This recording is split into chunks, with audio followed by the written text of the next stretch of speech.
ఓం శ్రీ గురుభ్యో నమః. హరి ఓం. సర్వమంగళమాంగళ్యే శివే సర్వార్థసాధికే శరణ్యే త్రయంబకే దేవి నారాయణి నమోస్తుతే. ధనం మూల మిదం జగత్ అన్నారు.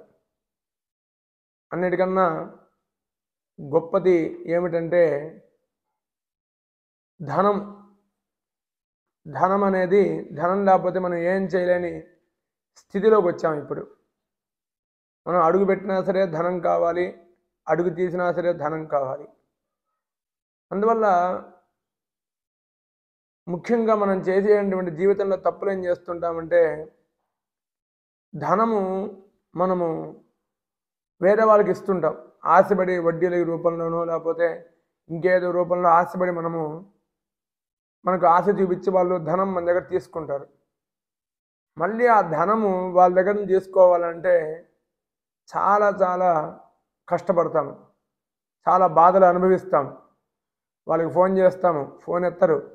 ఇంటికి వెళ్తాము, ఇంటికి వెళ్ళినా సరే సరైనటువంటి సమాధానం చెప్పరు. ఇలాగా అనేక రకాలైనటువంటి ఇబ్బందులు పడుతుంటాం. ఈరోజు నేను చెప్పేది ఏంటంటే ఇచ్చిన ధనం తిరిగి రావాలన్నా మనకి అఖండమైనటువంటి ధన ప్రాప్తి కలగాలన్నా ఏం చేస్తే మనకు ప్రసాదిస్తుంది అని చెప్పి దాని విషయం మీద నేను తెలియజేస్తున్నాను. జాతకంలో కుజుడు చాలా బలంగా ఉంటే, కుజుడు కానీ బుధుడు కానీ బలంగా ఉంటే మనము ధనాన్ని వడ్డీ రూపంలో ఆ ధనాన్ని సంపాదించడానికి అవకాశాలు ఎక్కువగా ఉంటాయి. అలాగనే దీంతో పాటుగా మనకి ఈ కుజుడు కానీ బాగాలేకపోతే మటుకు జాతకంలో అంటే 12వ స్థానంలో కానీ 8వ స్థానంలో కానీ అలాగనే 6వ స్థానంలో కానీ కుజుడు బాగాలేకపోతే మటుకు ఆయన చాలా ఇబ్బంది పెడతారు. ఎందుకంటే కుజుడే మొత్తం కూడాను అప్పులు ఇవ్వాలన్నా అప్పులు చేయాలన్నా ఆ కుజుడు ఎక్కువగా ప్రభావం చూపిస్తారు. అందువల్ల ఈ కుజుడు బాగుండడం వల్ల మనం ఏం చేస్తుంటే ధనాన్ని వేరే వాళ్ళకి ఇచ్చి ఆ ధనాన్ని ఇచ్చినటువంటి రూపంలో ఎక్కువగా సంపాదించుకుంటుంటారు.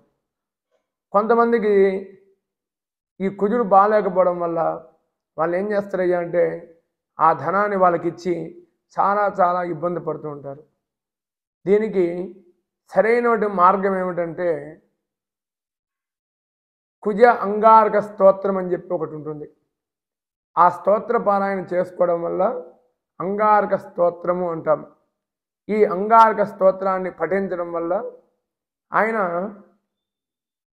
ప్రభావం మన మీద తగ్గి మనకి శీఘ్రంగా ఇచ్చిన ధనము మళ్ళీ మనం పొందడానికి అవకాశం ఉన్నది.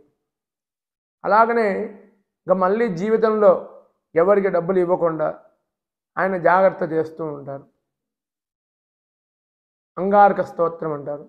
అలాగని ఈ అంగారకుడన్నా కుజుడన్నా ఒకటేను.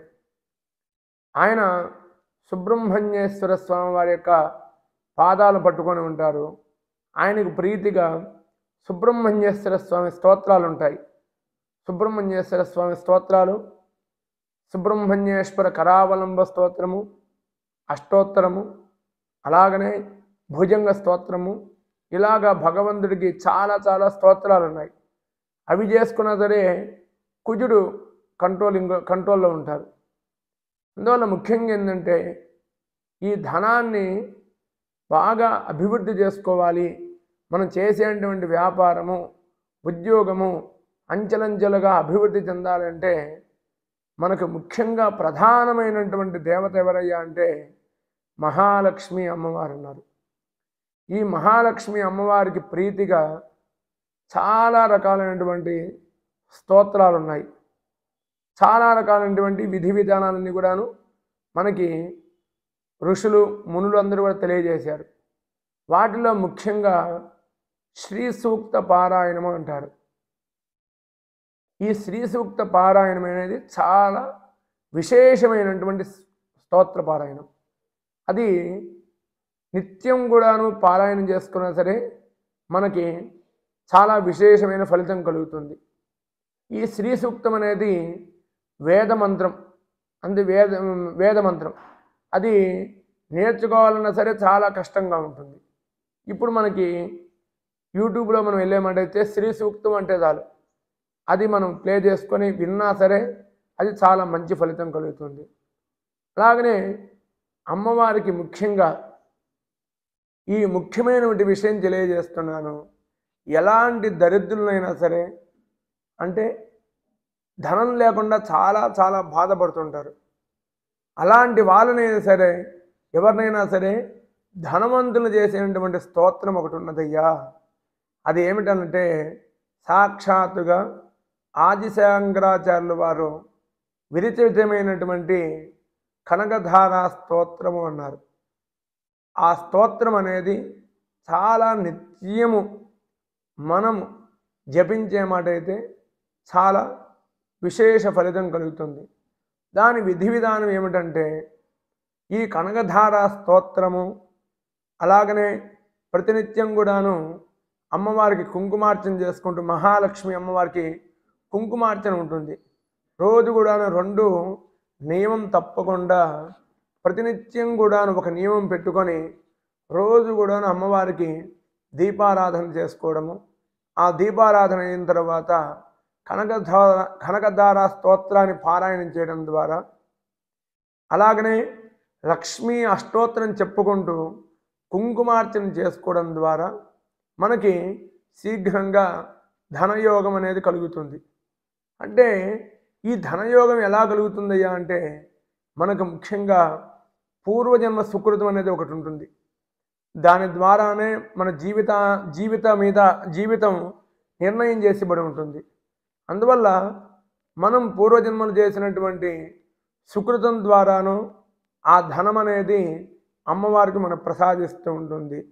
కనుక ఈ కనకధారా స్తోత్ర పారాయణాన్ని కుంకుమార్చన చేసుకుంటూ ప్రతినిత్యం కూడాను ఒక నియమం పెట్టుకొని రోజు కూడాను అమ్మవారికి ప్రీతిగా కుంకుమార్చన చేసుకుంటూ ఉండాలి. కనకధారా స్తోత్ర పారాయణం చేసుకుంటూ ఉండాలి. లక్ష్మీ అష్టోత్తరం చెప్పుకుంటూ ఉండాలి. ఇలాగా శ్రీ సూక్తం ఈ 3 కూడాను తప్పకుండా ఆచరించమడితే, మళ్ళీ చెప్తున్నాను, శ్రీ సూక్త పారాయణం 1, కనకధారా స్తోత్ర పారాయణం 1, మూడోది వచ్చేసి లక్ష్మీ అష్టోత్తరం చెప్పుకొని ఆ అమ్మవారికి ప్రీతిగా మనము కుంకుమార్చన రూపంలో కానీ ఆ పారాయణ రూపంలో చేసుకునేటైతే అమ్మవారు అనుగ్రహం అనేది ఖచ్చితంగా కలుగుతుందని చెప్పి నేను తెలియజేస్తున్నాను. అందువల్ల ఇచ్చినటువంటి ధనం తిరిగి రావాలంటే ఒకటే ఒక మార్గము, అది కేవలం కుజున్ని ప్రసన్నం చేసుకోవడం. ప్రతి మంగళవారం నవగ్రహాలకు వెళ్ళి ప్రదక్షిణాలు చేయడం 108 సార్లు. అది కాగానే కుజుడికి అష్టోత్తరం చెప్పుకొని పూజ చేసుకోవడం. అది కాగానే ప్రతినిత్యం కూడాను అంగారక రుణ విమోచన అంగారక స్తోత్ర పారాయణం చేయడం. ఇది కాగానే ప్రతినిత్యం నియమం తప్పకుండా ఒక దీక్షలాగా అమ్మవారికి కనకధారా స్తోత్రము, లక్ష్మీ అష్టోత్తరము, శ్రీ సూక్త పారాయణం చేసుకుంటూ కుంకుమార్చన చేసుకున్నట్టయితే శీఘ్రంగా ధనయోగము కలుగుతుంది. ఇచ్చినటువంటి ధనము శీఘ్రంగా లభిస్తుంది.